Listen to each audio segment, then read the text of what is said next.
Good morning students.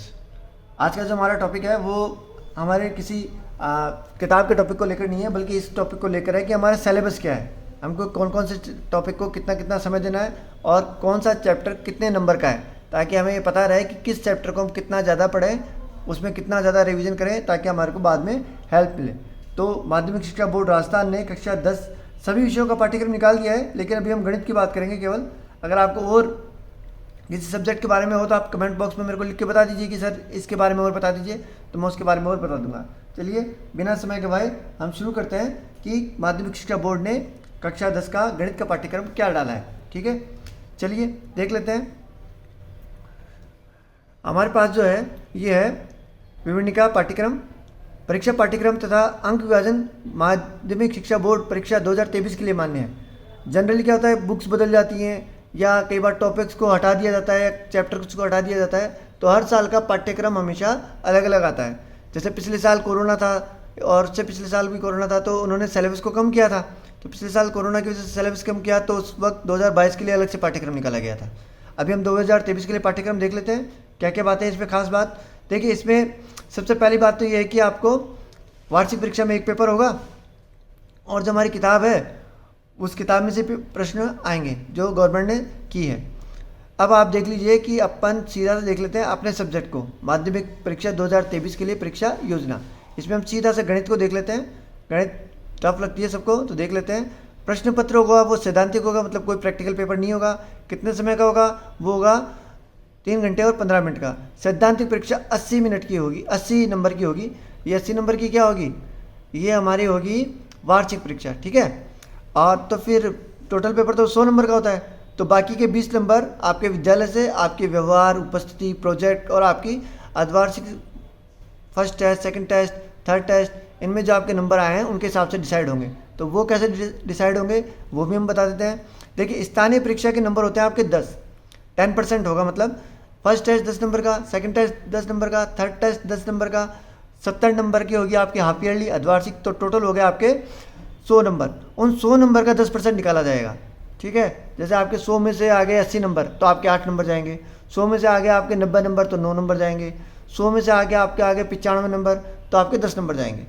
90 से 1 number ऊपर होते ही आपके 10 नंबर हो जाएंगे। तो आपको पूरी कोशिश करनी है कि आप फर्स्ट, सेकंड, थर्ड और वार्षिक परीक्षा तक अच्छी मेहनत करें। इसका ये फायदा होगा कि आपको वार्षिक परीक्षा में कम मेहनत करनी पड़ेगी। अच्छा, बाकी के 5 नंबर होंगे आपके प्रोजेक्ट के। हर सब्जेक्ट टीचर आपको कुछ ना कुछ काम देगा, कोई फाइल बनाने के लिए दे सकता है, आपके होमवर्क के ऊपर वो डिसाइड कर सकता है आपने होमवर्क किस तरह से किया है, उसके आधार पे आपके 5 नंबर दिए जाएंगे। 3 नंबर होंगे आपके उपस्थिति के। टोटल देखिए, मिनिमम जो प्रेजेंट चाहिए वो 75% चाहिए ही चाहिए।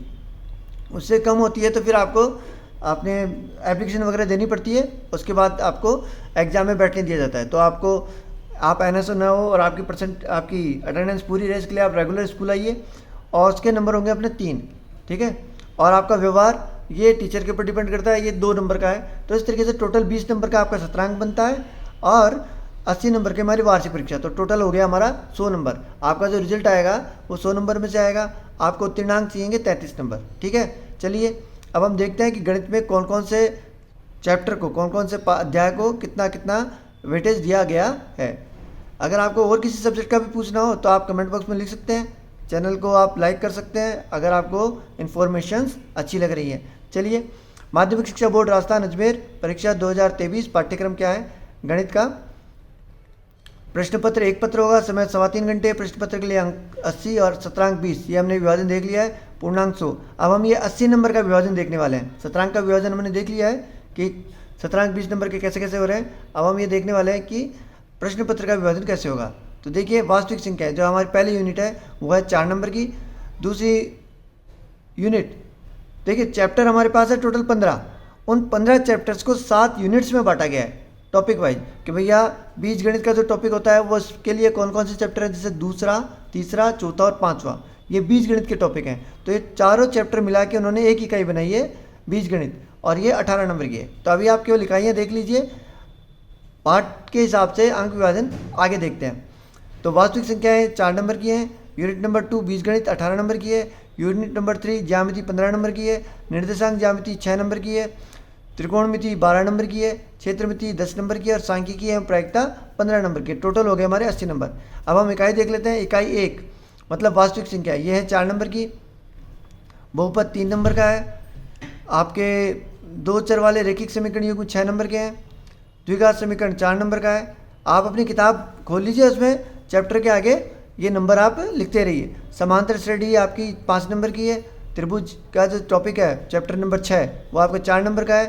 चैप्टर नंबर 10 5 नंबर का है। चैप्टर नंबर 11 जो आपकी रचनाएं हैं वो आपकी देख लेते हैं एक बार।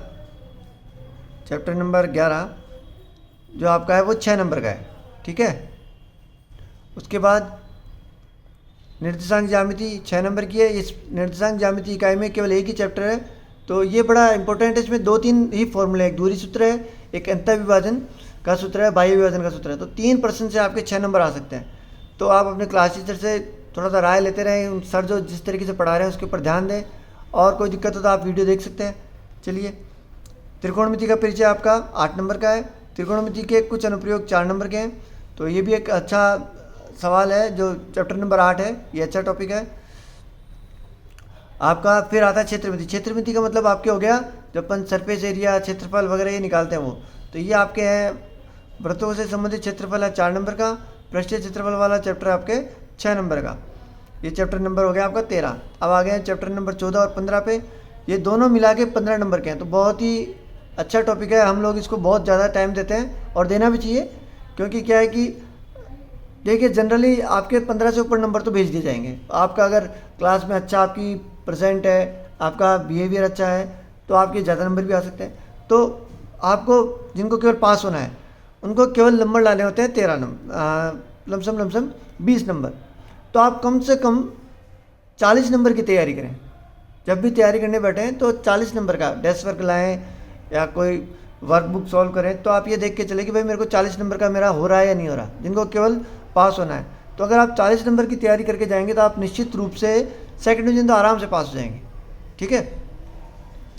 तो भाई परसेंटेज हो सकता है, कई लोग कहते हैं परसेंटेज कोई काम की नहीं होती, लेकिन कहीं ना कहीं इसका महत्व होता है, क्योंकि हम जब पढ़ते हैं तो उसका रिविजन करते हैं तभी तो हम पेपर में लिख पाते हैं।